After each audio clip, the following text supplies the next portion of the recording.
Hey guys, and welcome back to this channel. In this video I'll be showing you guys how you can create this glow text effect for your videos in CapCut PC. We're just going to use the same video as before.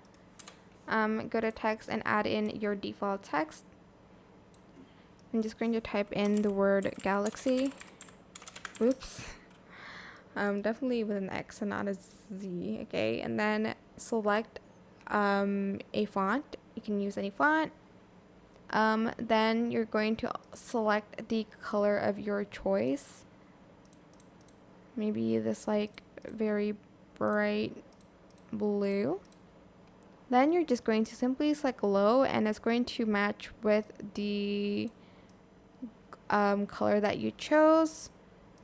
You can also change the glow if you want it to be like in a different color as well, like this.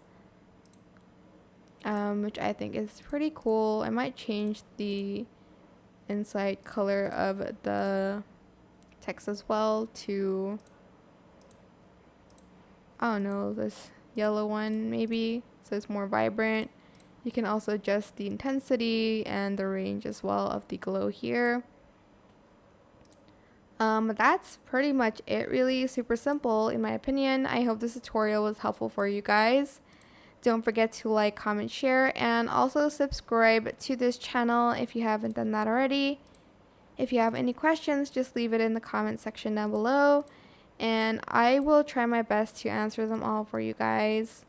And if you found this video helpful, please click the thanks button above the description box down below. Thank you so much for watching. Bye!